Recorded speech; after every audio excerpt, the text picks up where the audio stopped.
हाँ तो बच्चे ज्योमेट्रिक मीन में आप लोग क्या करते हैं, सबसे पहले मैं आप लोगों को थोड़ा सा अर्थमेटिक मीन के बारे में बता देती हूँ, फिर हम उसी को ज्योमेट्रिक मीन में लेकर चलेंगे, ठीक है। तो अर्थमेटिक मीन में हमेशा हम क्या करते हैं, नंबर्स का हम टोटल करते हैं, फिर divide by total number of observation. जैसे कि अगर मुझे 2 नंबर का मीन निकालना है तो ए और बी, तो मैं क्या करूँगी, ए प्लस बी डिवाइड बाय 2, तो मेरे पास जो है अर्थमेटिक मीन जो है मेरा, यानी कि एक्स बार मेरा आ जाता है। लेकिन ज्योमेट्रिक मीन कैसे निकालते हैं, यानी कि ज्योतिमय माध्य आपने कैसे निकालना है, जितने भी आपके नंबर्स हैं पहले तो आप उन्हें मल्टीप्लिकेशन में लिख दो। मल्टीप्लिकेशन करवाना नहीं है, बस लिखना है, ठीक है। और उसी का रूट ले लो, जितना भी आपका nth रूट बैठेगा। फॉर एग्ज़ाम्पल अगर मुझे 2 ही नंबर का निकालना है, मान लीजिए मेरे पास 2 नंबर अवेलेबल हैं, और 2 नंबर मेरे पास कौन कौन से अवेलेबल है जी, मेरे पास 2 नंबर अवेलेबल है, 2 एंड 2 का ज्योमेट्रिक मीन निकालिए। तो आप पहले दोनों को मल्टीप्लिकेशन में लिखेंगे, करवाना नहीं है, फिर आप इनका रूट लेंगे। रूट कौन सा लेंगे, स्क्वायर रूट लेंगे, क्योंकि ये 2 ही नंबर्स हैं। तो स्क्वायर रूट के अंदर आप लोगों का 2 मल्टीप्लाई बाय 2, एक 2 आप लोगों का बाहर आ जाएगा, और ये हमारा क्या होगा, this will be our geometric mean. ज़रा PYQ के अंदर देखते हैं कि इसमें से सवाल कैसा आता है, ये देखो। So here we have this question, geometric में निकालना है आप लोगों को 8, 64 और 512 का। तो सबसे पहला स्टेप, सिर्फ़ और सिर्फ लिखो, कराना नहीं है, सिर्फ़ और सिर्फ आप लिखिए, ठीक है। फिर जो इनका रूट लोगे, रूट कौन सा लोगे, क्यूब रूट लेना है, यानी कि 1/3 आप यहाँ पे रूट लेंगे। अब नंबर्स को ब्रेक डाउन कर दो।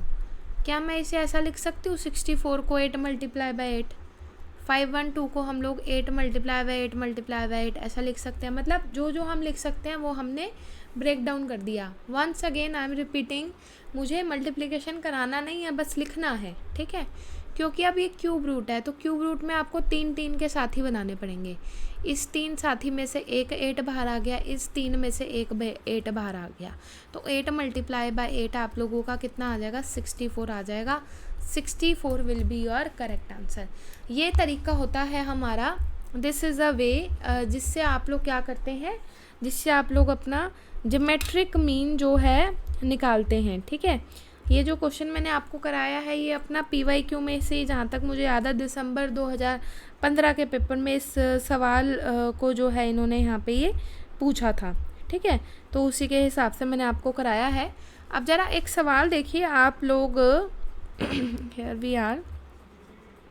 देखो, हमें हमेशा क्या करना है, हमें हमेशा स्मार्ट वर्क करना है, ठीक है। अगर गलती से भी आप हार्ड वर्क करोगे तो फिर पेपर नहीं निकलेगा, हमें स्मार्ट वर्क करना है, ठीक है।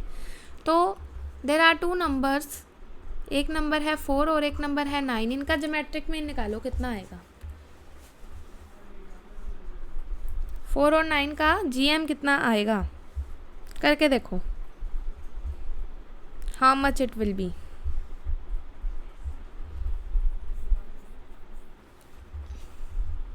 सिक्स आ रहा है। कैसे, पहले आपने मल्टीप्लिकेशन में लिखा, पर करवाना नहीं है, क्योंकि 2 ही नंबर आता है, आप स्क्वायर रूट ले लेंगे, तो रूट 36 का कितना आता है, 6 आता है, ठीक है। एक सवाल देखो, ये भी आपका PYQ का ही है। In a series of values if one value is 0, तो ज्योमेट्रिक मीन कितना आएगा। अगर एक सीरीज के अंदर हमारा एक वैल्यू 0 है, तो बच्चे GM हमारा कितना आना चाहिए, what should be our GM। बहुत ही कॉमन सेंस का क्वेश्चन है। GM भी 0 आएगा, क्योंकि जब आप सबको मल्टीप्लाई कराएंगे तो मल्टीप्लाई कराने पे तो फिर वो 0 हो जाएगा ना। Yes, that will be the case. एक ज़रा ये सवाल देखो, ये बड़ा ज़बरदस्त क्वेश्चन है। ये क्वेश्चन अगर आपने कर लिया तो फिर आपको GM आ गया है, ठीक है। ये भी आपका UGC नेट में ही पूछा गया है। ज्योमेट्रिक मीन 4 नंबर्स दे रखे हैं, 2, x, 16 और 32। अब इसके अंदर ज्योमेट्रिक मीन गिवन है, कितना गिवन है, 8 गिवन है। आप लोगों को निकालनी है find the value of x, जो हमारा मिसप्लेस है ना उसे निकालना है, आपने वैल्यू ऑफ x को निकालना है। करो बच्चे, ये हो गया तो ठीक है, फिर आपका मतलब डन है ये टॉपिक, फिर ज़्यादा कोई टेंशन वाली बात है नहीं इसके अंदर। 2, 4, 6, 8, ठीक है, निकाल के देखो। Always try to make the pairs बनाओगे तो जवाब आपको अपने आप मिल जाएगा। और हमेशा पेन रजिस्टर जहाँ भी आप कर रहे हो तो उसको करो, नहीं करोगे तो फिर वैसे ही नहीं होगा। हमेशा उसे करके देखो।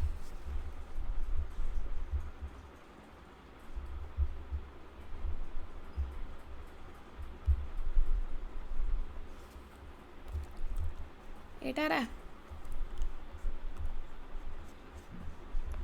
2x 1632। What is the value of x here? x का वैल्यू कितना आएगा? ये रहा जी पोल आपकी स्क्रीन के ऊपर राइट नाउ।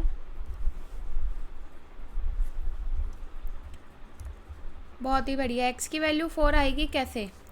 देखो पहले तो आपने मल्टीप्लिकेशन में कराना नहीं है, बस लिखना है और उसका वही रूट ले लेता है, क्योंकि 4 नंबर है तो 1/4 रूट लेंगे। अब इस रूट को हटाने के लिए मैं इसके ऊपर यहाँ पे लेके जाती हूँ 8 की पावर 4, लेकिन करवाना कुछ मत, कैलकुलेशन हमने करनी ही नहीं है। जितना कैलकुलेशन से बचोगे उतना बढ़िया रहेगा, ठीक है। रूट हट गया अपना। अब x की वैल्यू चाहिए तो 8 की पावर 4 है, इसे खोल के लिख लो, बस ओपन करके लिख लो। और 2 multiply by x multiply by 16 multiply by 32। तो ये आप सॉल्व करा लीजिए, जो कटिंग हो रही है काट दो। ये गया, ये गया, ये गया, ये गया, ये भी गया, ये गया, ये गया। तो at the and 2 multiply by 2 बचेगा।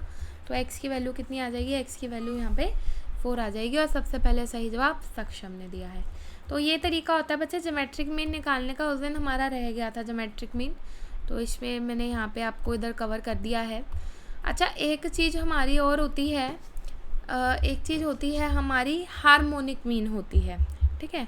तो हार्मोनिक मीन को मैं अभी डिटेल में तो नहीं कराऊंगी, लेकिन एक चीज़ मैं आप लोगों को बताना चाहती हूँ। There is always a relationship between AM, GM and HM। शायद दिसंबर 2018 के पेपर में उसने ये सवाल पूछा भी था। तो दोनों के बीच में एक रिलेशनशिप है, वो क्या होती है?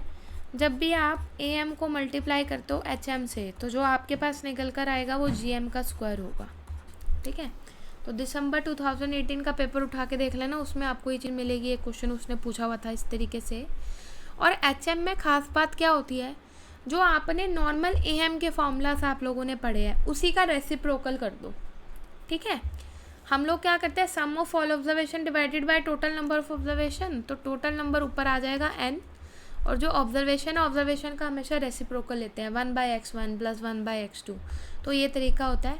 आज तक उसने कभी HM के ऊपर न्यूमेरिकल दिया नहीं, क्योंकि इसकी कैलकुलेशन बहुत हार्ड बैठती है। 1/x करने की वजह से इसकी कैलकुलेशन बहुत डिफ़िकल्ट बैठती है, तो इसलिए उसने कभी न्यूमेरिकल नहीं दिया। लेकिन ये ज़रूर पूछता है आपके पेपर में, AM multiply by HM it will be always equal to the GM का स्क्वायर। तो ये आपको ज़रूर याद होना चाहिए। It is one of the formula जो आपसे एग्जाम में पूछा जा सकता है। Okay, so guys that's it into this session. इस सेशन में आप लोगों के लिए इतना ही था। और